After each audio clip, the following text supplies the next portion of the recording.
Welcome back, dear friends, to your daily dose of ancient wisdom.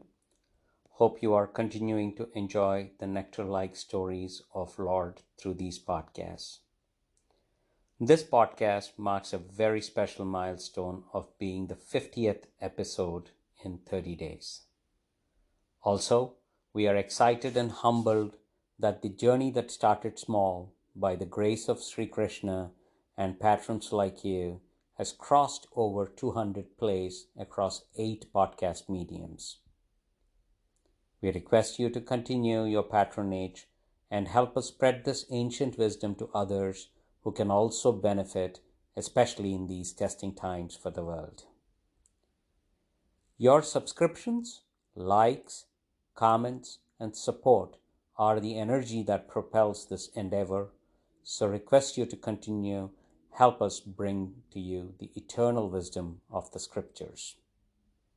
A big thanks to all the listeners who have embarked on their spiritual journey of devotion and quest for ancient knowledge.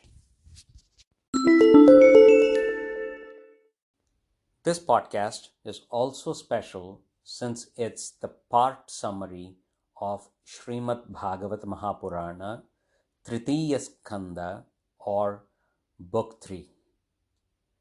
The part summaries for long skandhas like this one with 33 discourses will help us digest the wealth of information provided in bite-sized doses. This podcast in particular summarizes the Tritiya Skandha, discourse 1 through 10. So let's start and enjoy the nectar-like stories of the Lord. When the sages Saunaka and others asked sage Suta the question about the meeting of sage Maitreya and Vidura, sage Suta narrated the response of sage Sukha when the same question was asked by King Parikshit as follows. King Dhritarashtra, the eldest of the brothers of King Pandu, and the wise Vidura, was not only blind by birth, but was blind to the atrocities and unrighteous acts of his sons, led by Duryodhana, towards their first cousins, the Pandavas, led by Yudhishthira. Dhritarashtra allowed the plot to house the Pandavas in a place made of highly flammable material and burn them down when they were on a pilgrimage.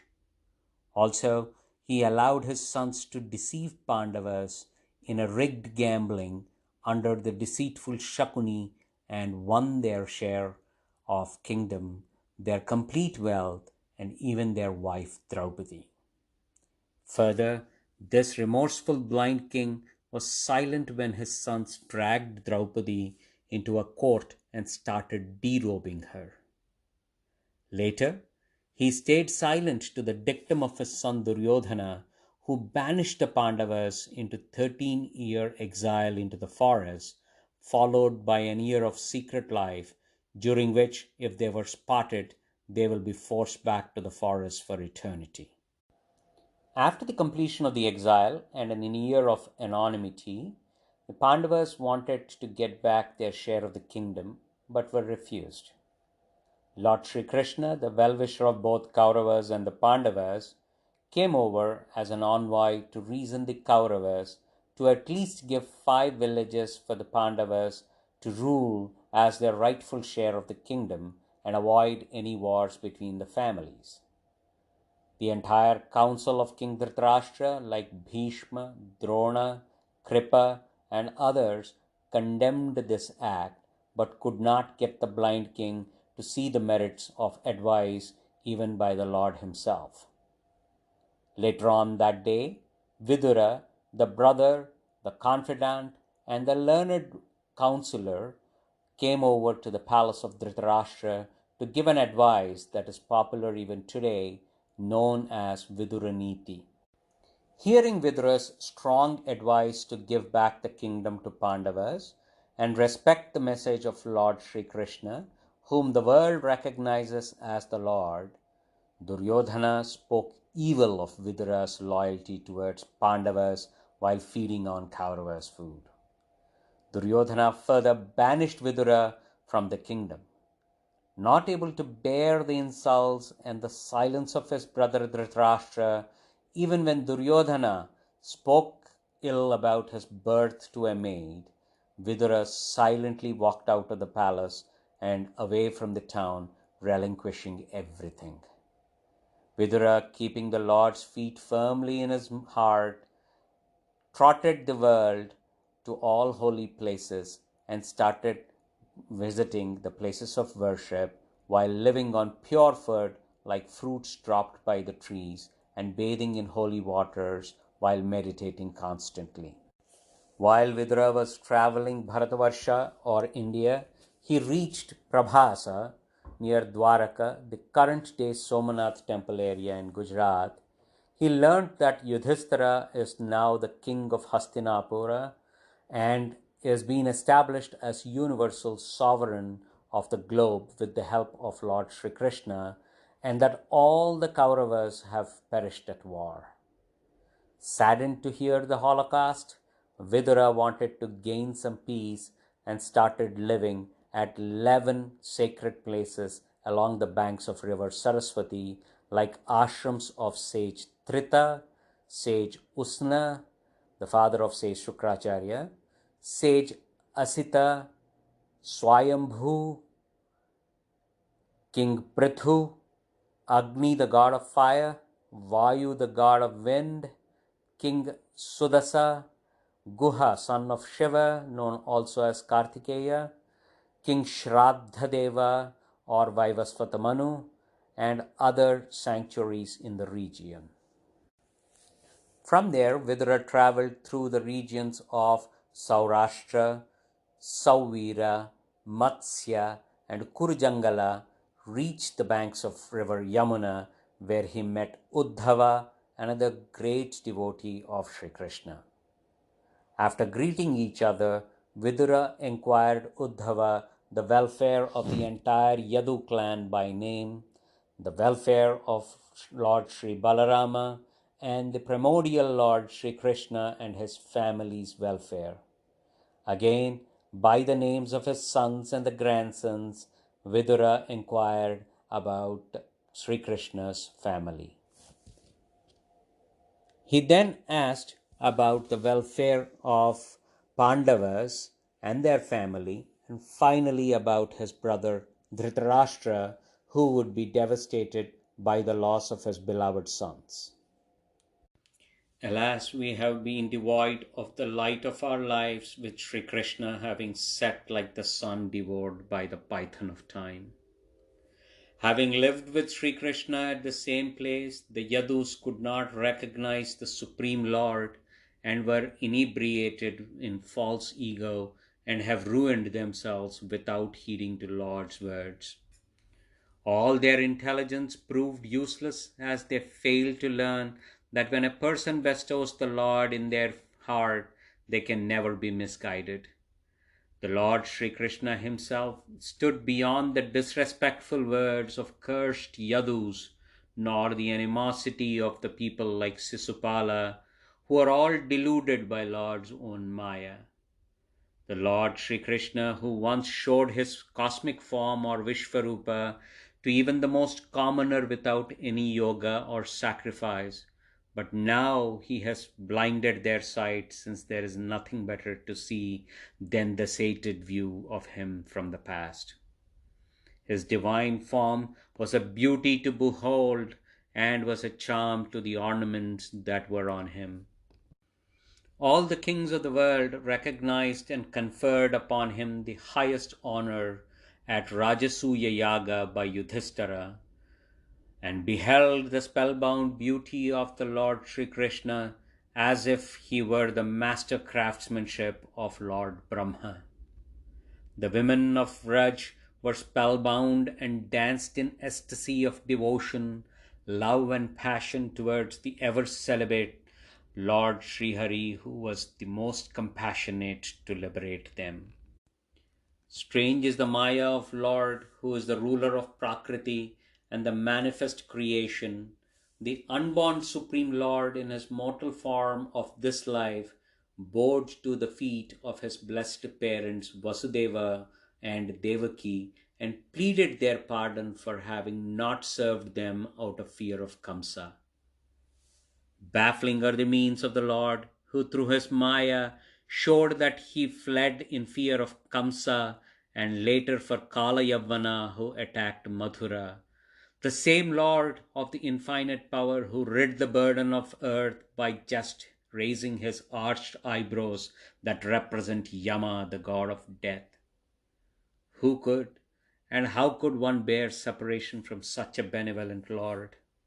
Even during the Mahabharata war, every person who was slayed with the arrow of Arjuna drank the nectar of Sri Krishna's countenance or spellbound beauty of the face with the cups of their eyes and attained moksha. Strange are the means of the Caesarean Lord of the universe, to whom the guardians of the spheres of universe bow in reverence, stand in front of King Ugrasena and pleaded him like a common servant. He bestowed mercy on all, even to Putana, who tried poisoning him at a young age by giving her moksha. In fact, all the demons and devotees of Lord had attained Vaikuntha, with Lord carrying them on his own Garuda. So is there anyone else that one should resort to for protection other than him? As per the request of Brahma, and to rid the earth of its sin, the unborn Supreme Lord was born to Vasudeva and Devaki, only to be transported to Nanda and Yashoda to grow up in exile for 11 years in fear of Kamsa killing him. Growing there with his brother Balarama, the Leelas or stories of Lord Sri Krishna being a cowherd boy and grazing cows along the banks of river Yamuna were a delight to the inhabitants of Vraj. He showed toddler gestures of weeping, smiling, laughing, tantrums, innocent gazes like a lion cub, mischief, or all the memories that when simply heard cleanse the devotees and gravitate them to his lotus feet. While there at Vraj, he had killed with ease several demons who showed up to rid Sri Krishna as instructed by Kamsa. Growing up as a boy, he took care of the bulls and the cows and mesmerized the fellow cowherds with his whimsical flute. He tamed Kaliya, the poisonous snake, and restored back the waters to be safe for cows and the boys to drink. Nay, Vidura, recall the glorious act of Sri Krishna, who, in order to teach lesson to the raging Indra and Varuna, who had spelt torrential rains for 21 days to oppose the decision of Nanda to worship Govardhana instead of them. The Lord then held the Govardhana as an umbrella with his left hand and protected people and cattle alike. Such is the benevolence of the Supreme Lord Sri Krishna. To please his biological parents Devaki and Vasudeva, the Lord, along with his brother Balarama, came to Mathura and killed the demon lord Kamsa when he was seated on the throne and dragged him to the ground. The all-learned, from whose breath the Vedas originated, that Lord took sage Sandipini as Guru and learnt the 64 subjects in mere 64 days. Ever benevolent, he restored the dead son of his teacher by ripping open the stomach of a demon, Panchajana, as Gurudakshina, the fee that the student submits with affection to teacher at the time of graduation of his education. Defeating Prince Rukmi and allies Sisupala, Jarasandha and others, the Lord rescued Princess Rukmini from being married to Sisupala and married her as she is incarnate of goddess Sri Lakshmi herself. The Lord then did a heroic act of taming 7 bulls by treading their noses, and then the radiant Lord married Princess Satya, daughter of King Nagnajit, in an assembly of foolish kings who tried attacking the Supreme Lord with their frivolous weapons, while he defended himself with his divine weapons and curbed their pride. To please this dear wife of his, he even brought the Parijata tree from Indra's heaven to the backyard of Satyabhama after winning over the power of Indra and wind god. When the demon Naraka was a burden to the inhabitants of the world, the Lord with his discus severed the head of that Naraka, the son of goddess Earth. The compassionate Lord then took as wives the 16,000 princesses who were kidnapped and held captive by Naraka, and instantly accepted him as their beloved Lord. The Lord, then merciful to the prayers of goddess Earth, bestowed the kingdom to Bhagadatta, the son of Naraka. With his divine Yogamaya, the Lord at once appeared as 16,000 Krishnas to marry each one of these princesses, and later, through mere Leela or Maya, had 10 male children from each of these 16,000 wives, all of them looking like himself. And he always appeared as a family man at each of that house at any given time. When Jarasandha, Kalayavana, and Shalva kings attacked Mathura, he led them to their death through his own men Muchukunda, Bhima, and others. Those blessed Supreme Lords, Sri Balarama and Sri Krishna, together with their young sons like Pradyumna, have rid the earth of many sinister demons like Sambara, Bana, Mura, Balavala, Monkey Lord Dvivida, Dantavaktra. Then the Lord, looking at the deceit of Kauravas, helped the Pandavas win the battle too. Being the merciful Lord, he even felt pity towards Duryodhana, who lay in the battlefield with his thighs broken due to the ill counsel of Karna, Dushyasana, Shakuni, and others, and caused the death of 18 Akshauhinis of armies of Kauravas and Pandavas together. Each Akshauhini of army consists 21,870 elephants, 21,870 chariots, 65,610 horses, and 109,305 foot soldiers. After the war, Lord Sri Krishna securely placed King Yudhishthira to bring back the dharma or righteousness to the world. The Puru or Pandava dynasty has been protected by the Lord when he saved Abhimanyu's son Parikshit while in his mother's womb from the Brahmastra launched by Ashwadhama, who was a slave of his own temper. The Lord persuaded King Yudhishthira to perform 3 Ashwamedha sacrifices and established him as the emperor of the earth. The Lord, upon return to Dwaraka, led a peaceful life as prescribed by the Vedas and Smritis, and always remained unattached to the pleasures as prescribed by himself in Sankhya Yoga preached to Arjuna in the battlefield. One day, the Yadu and Bhoja clans living in Dwaraka played a prank to offend the celestial sages who were coming to pay their respects to Lord Supreme. Offended by this, and as if it were the intent of the Lord himself, they cursed the boys and their race to extinction. As pronounced, in a short time from then, the Vrishnis, the Bhojas, the Andhakas, and other clans of Dwaraka went to the shores of Prabhasa and, with all religious fervor, prayed to Lord Sri Krishna and gifted their wealth in acts of philanthropy to Brahmins and paid their respects. The Yadu and Bhoja clans, after paying respect to the Brahmins, started to enjoy the festivities and indulged in brewed wines which were highly intoxicating. Being tipsy, they started bragging, indulged in excuses, formed groups, got physical, and by the turn of the night, the scene turned to be a riot where they were slaying each other and killing themselves. Lord Sri Krishna, the all-knowing, left the banks of Saraswati and sat under a peepal tree, allowing the ghastly act of his entire race extermination as if it was an inevitable destruction.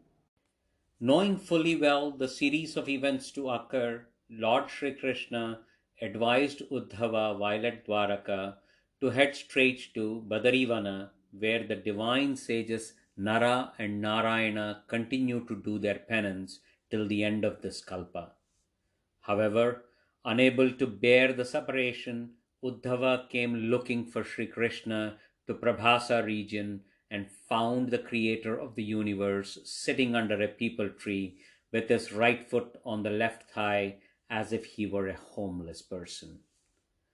There the Lord sat in a blissful state where, meandering through various worlds, sage Maitreya, a great devotee of the Lord, came and paid his respect to the Lord.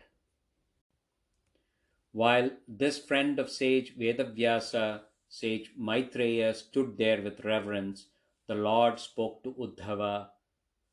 Uddhava, I know the desire of your heart, and I am conferring on you the wish you had in your previous life as a Vasu who had worshipped me with devotion during a sacrifice done along with Prajapati.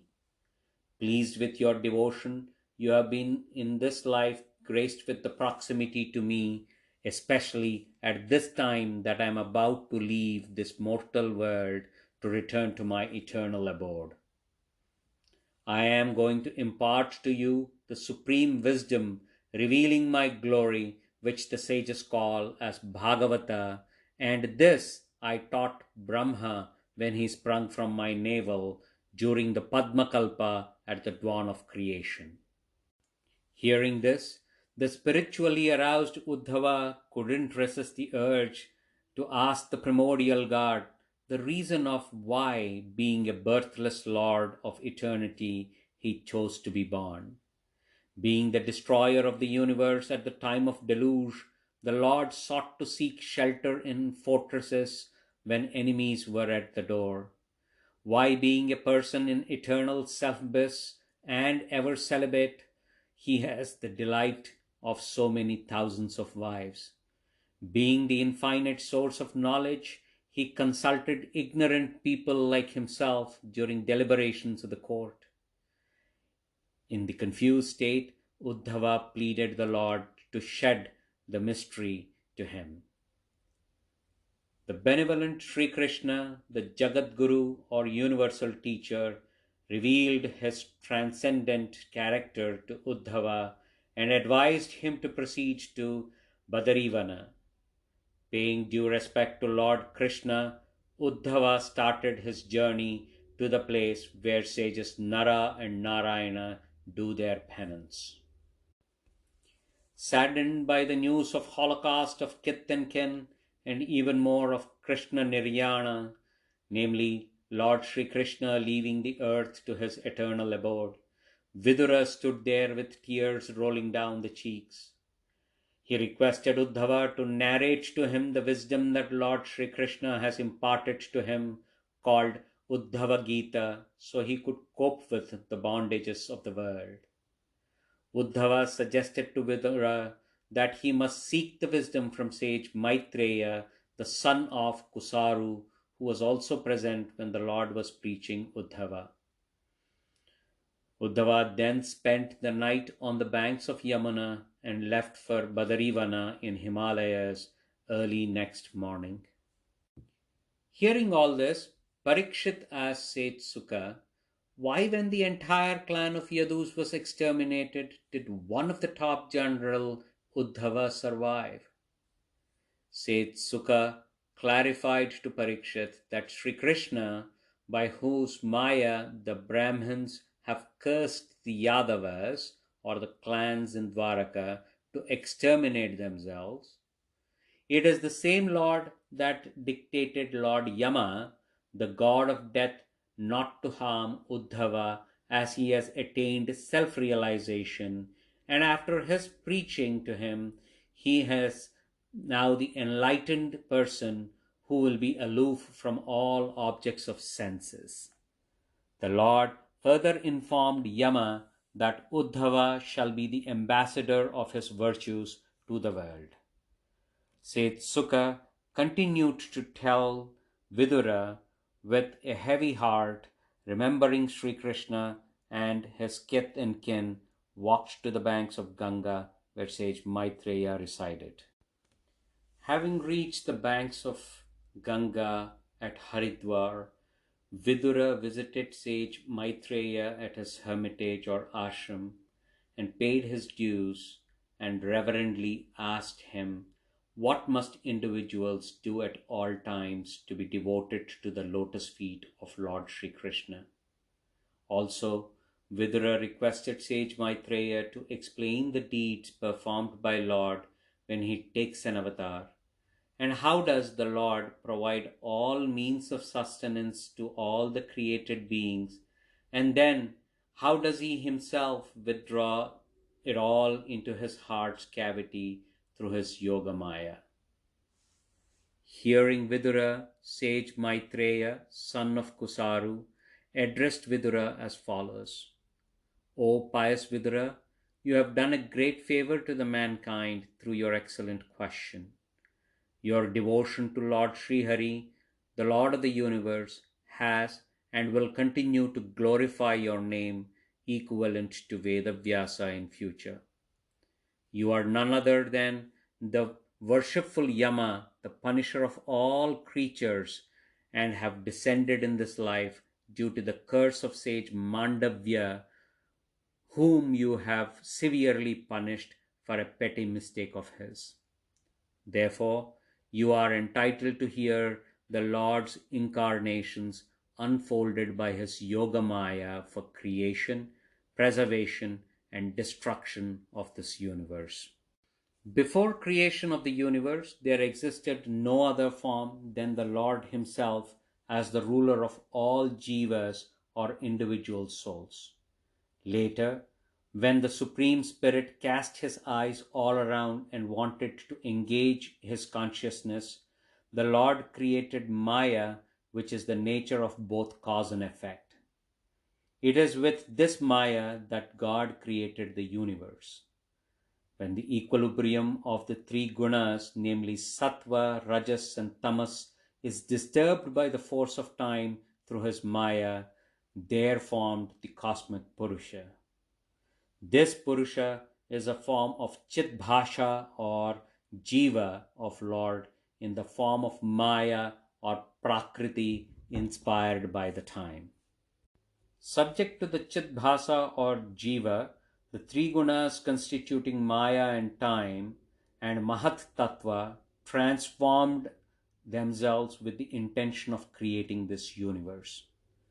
From the Mahat Tattva, as it underwent transformation, evolved the principle of Aham, the ego, which is the nature of Adi Bhauta, Adhyatma, and Adi Daiva, and is the cause of five gross elements, the Indriyas, namely five senses of perception and five organs of action, and finally the mind. The Anahakara is of three kinds, namely Vaikarika or Sattva, Taijasa or Rajasika, and Tamasika. From the Sattvika ego, as it underwent transformation, sprang up the mind as well as the deities presiding over the senses, who are all of Sattvic nature. The sense of perception as well as the organs of action are all evolution of Rajasika ego, whereas Tamasika ego evolved as a source of other subtle elements like sound. This way, sage Maitreya continued to explain the evolution of the cosmic or Virat Purusha and how gods or deities, the Indriyas and senses have emerged from him. Then the Indriyas, the senses, the three gunas quickly realized that independently they were not capable of anything. They realized their inability and the power of Almighty who manifested them and started to sing praises of the Lord in many ways. The Lord, pleased with the prayers of Mahat Tattva and others, assumed the form of divine potency known by the name of Kala, the time, and simultaneously entered the 23 categories, namely the Mahat Tattva, the ego, the 5 senses of perception, the 5 organs of action, the mind, the 5 subtle elements, and the 5 gross elements. Having entered these categories, he united them and stimulated their dormant energy. With this arousal of the dormant energy evolved a cosmic body with its own parts. This cosmic body is the abode of all animate and inanimate creations of the universe. This cosmic body is also the house of all the jivas that lay in dormant or unmanifested state for 1,000 celestial years, namely 360,000 human years after the cosmic deluge. This cosmic body is also manifest of the heart, the 10 vital airs, and 3 aspects called Adhyatmika, Adidaivika, and Adibhautika. This cosmic body is the prime avatar from which the entire living creation takes shape and is the universal truth. The Adhyatma denotes the 10 indriyas, namely the 5 senses of perception, 5 organs of action, and the mind. Adidaiva means the gods presiding over the indriyas and mind. Adibhautika means the objects of senses like sound, sight, smell, etc. The 10 vital airs are known as pranas and are as follows. The air which we inhale and exhale through the nostrils or through mouth and goes into the lungs is called prana. The air that goes downwards to the anus is called apana. The air that sits in the navel and is essential for digestion is called samana. The air that goes upwards and sits in the throat is known as udana. The air that circulates in all directions and is diffused through the body is called vyana. The air that helps us belch is known as naga, while the air that helps us open our eyes is kurma. The air that excites our hunger is known as kirikala. The air that helps us yawn is called devadatta. And finally, the air that nourishes the body is known as Dhananjaya. The Lord continued to evolve his cosmic body as follows. First appeared a mouth from which the god of fire, and then along with it the organ of speech came about. Then appeared the palate, which became the abode of Varuna, the god of water, along with the sense of taste. Next appeared a pair of nostrils with twin gods, Ashwinis, as the presiding deities, along with the sense of smell. Then appeared a pair of eyes with Twashta, the sun god, along with the power of sight and senses of color. In this manner, the body parts, the deities presiding over them, the sense organ, and finally the senses themselves appeared one after the other in the cosmic being, which would help the dormant jivas within the cosmic Lord perceive and enjoy the pleasures created by him. Then appeared Chitta, or the seat of intelligence, which became the abode of Brahma, who with the power of cosmic intelligence helps the jivas decide the good and bad of their actions. From the navel of this cosmic Lord emanated the lotus of Saptaguna, which became the abode of Lord Brahma, the Creator. The Rajasika temperament of the god became the residence of human beings, and finally Rudra took up the residence between the heaven and earth as Tamasika temperament. Further, from the mouth of the Lord emanated the Vedas and the educated people, who are the foremost of the grades of society. Next, from the arms emerged the fighters or the protectors. Then from his thighs came the businessmen. And finally, from the feet came the people who service and empower all the above grades of the society. This way, sage Maitreya explained to Vidura the emergence of the cosmic body. Vidura, amazed to hear the emergence of the cosmic body, humbly presented a volley of questions to sage Maitreya like, how can the Lord, who is pure consciousness, be associated with attributes and activities? How can the Lord, who is satisfied in himself, decide to multiply? How can the Lord, who created the world of three gunas with the help of Maya, withdraw the Maya and cause the deluge? How can the Lord, who is present in all bodies, allow any ill luck, or suffering, or agony due to bad karmas? Sage Maitreya, pleased with the questions of Vidura, explained that the spirit who, the ruler of Prakriti, is always free and only because of Lord's Maya falls into the miseries of bondages.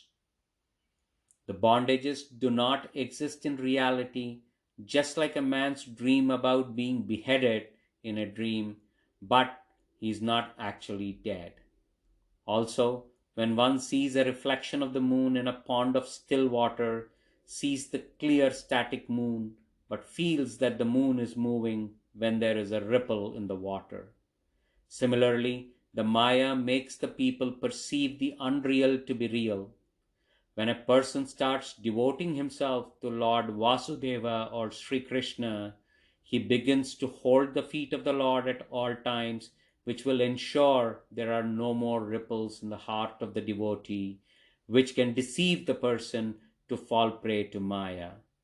So the devotee sees only reality the way the water of a pond, when still, shows only the true reflections. With this explanation, Vidura thanked sage Maitreya for dispelling his myths about the dependency of jivas on Maya. Vidura continued to ask sage Maitreya to tell him about the manifestation of Lord Brahma from the cosmic being and how Brahma proceeded to do the creation of this world, like Prajapati, Manmantaras, and also requested to talk about what should be the duties of a righteous man. At the dawn of universe, when there was no other being, Lord Narayana lay resting on Adisesha, the king of serpents. He was in his deep meditative slumber after the universal deluge. Even at that point, his consciousness was wide awake and dwelling in the bliss of his own self. As the Lord lay in these waters for 1,000 cycles of the 4 yugas, namely the Krita Yuga, which is equivalent to 1,728,000 human years, plus the Treta Yuga, which equals to 1,296,000 years, plus the Dwapar Yuga, which is equivalent to 864,000 years, and finally the Kali Yuga, which equals to 432,000 human years, totaling to 1,000 times 4,320,000 years. Impelled by his own Maya of time, the Lord saw the subtle bodies of jivas submerged within him and had a desire to multiply and provide a material body to the jivas as per their karmas. With that thought of creation in mind, the Lord, through the three gunas and mayas, a lotus bud as radiant as sun, emerged from the Lord's navel. Perched on the bulb or pericarp inside the lotus, Brahma, engulfed by Maya, could not see anyone around and wondered about his origin. There he looked around in all directions and about to figure out his surroundings, and there emerged 4 heads for him to see in all 4 directions, and the 5th head facing the top. He frantically started searching for the source and tried tracing the root of the lotus from where he emanated, hoping he could find the Creator. Unable to get to the bottom of the endless stem of the lotus, he came back to the perch of the perigraph. There he heard a divine voice say the words Tapa, Tapa, which means do penance. Taking that as a dictum, Brahma controlled his breathing and started yogic samadhi meditation for 100 years. Then a light of wisdom dawned upon him, and he saw within his heart that something he could not see earlier, and that was the Supreme Person, Lord Narayana, resting on the coils of the 1,000-headed serpent king Adisesha. Thus, Brahma, who is made up of Rajas, the principle of activity, had a desire to undertake the work of evolution, of creation, and looked upon Lord Narayana for a direction. Brahma started praising the Supreme Lord in many ways, one of which is that Lord is beyond time, then how the Lord is Prakriti, from whom the universe is created, much like a tree grows into branches, leaves, and fruits, all of which are coming from the seed of the Purusha. Also, how the Lord is divine Purushottama, who is beyond avidya or ignorance of 5 kinds, namely avidya or ignorance, asmita or ego, raga or attraction, dvesha or aversion, and abhinavesa or fear of death. How the Lord has been in deep slumber or meditative state for a duration of 4,320,000,000 years, and provided the relief for the jivas submerged within him after their repetitive cycles of birth and death. Praying thus, Brahma pleaded Lord to guide him on his course of action and power to fulfill the Lord's instruction while always being obedient to the Lord. The Lord Vishnu, then pleased with the devotion of Brahma, blessed him with the divine vision and cosmic intelligence to evolve the creations of the world. Lord Sri Vishnu then also explained to Brahma that when one prays to him with devotion, they will attain him and they are beyond the grasp of Maya and will always be in eternal bliss.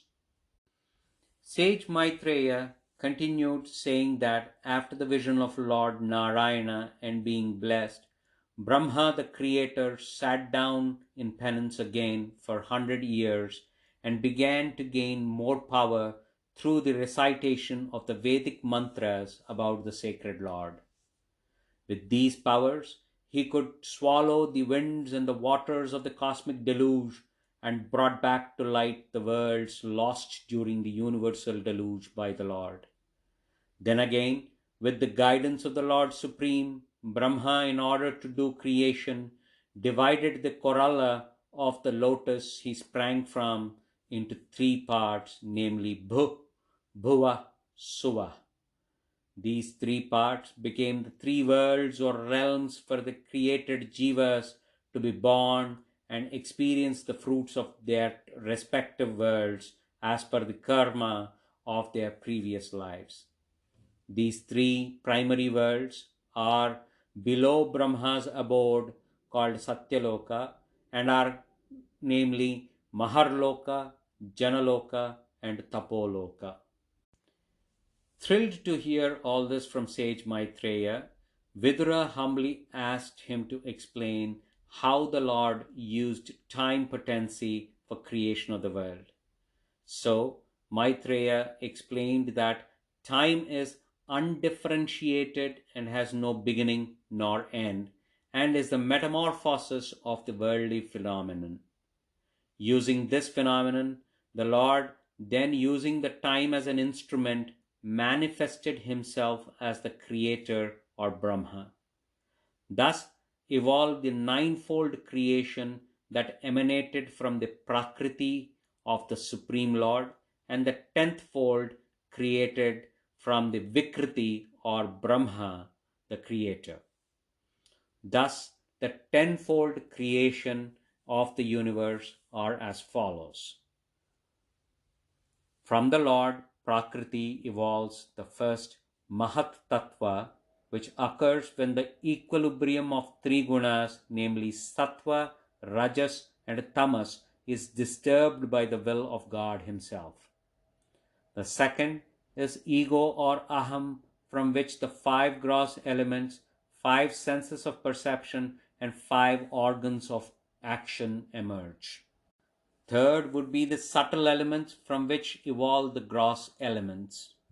Fourth would be the indriyas, namely the senses of perception and the organs of action. Fifth are the deities presiding over the indriyas, who are from the sattvika ego and mind. The sixth would be the tamasa, of principle of negativity, which clouds the reason and distracts the mind on jivas.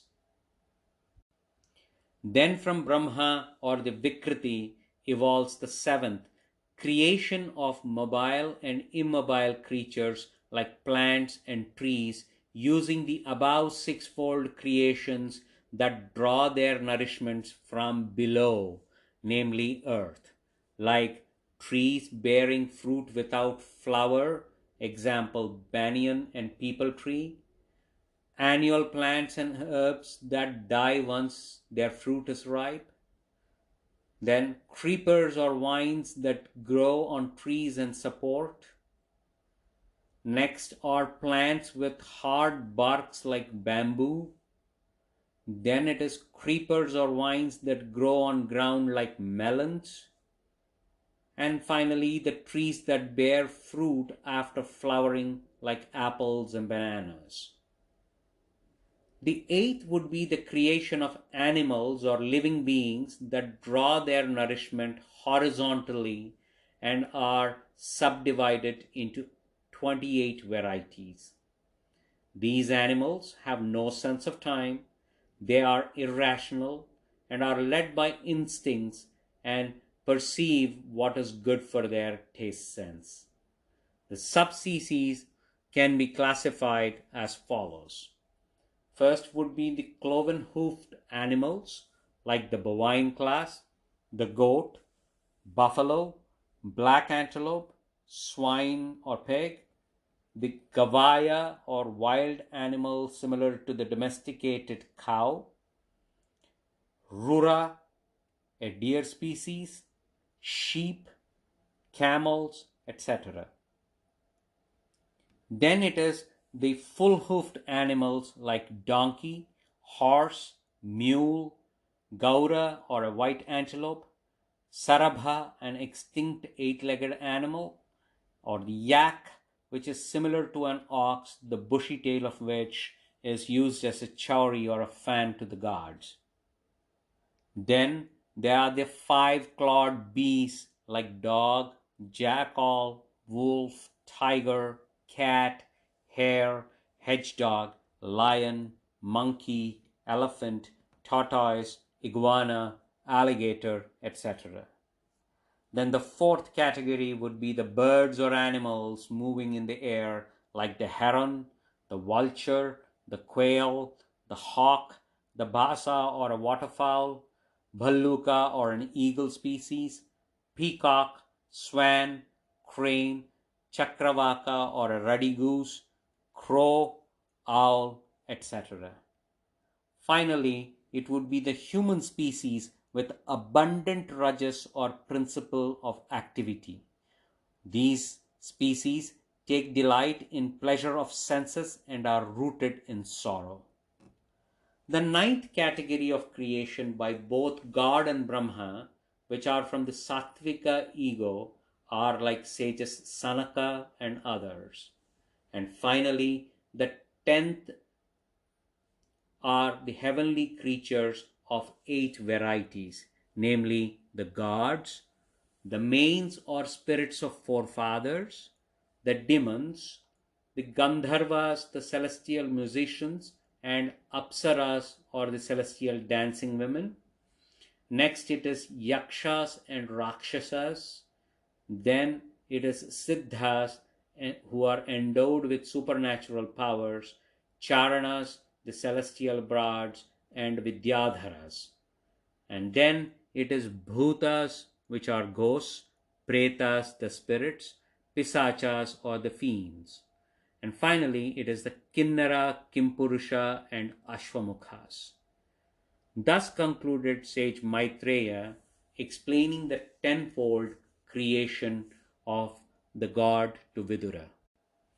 With this, we conclude the summary for the first 10 discourses under the book 3 or Tritiya Skanda of Srimad Bhagavata Mahapurana, and we will continue to podcast the partial summaries for every 10 discourses, followed by the summary of entire Tritiya Skanda. Requesting again all the subscribers to like, contribute, comment, and share the ancient wisdom. And thank you all once again for the patronage to make this endeavor a success.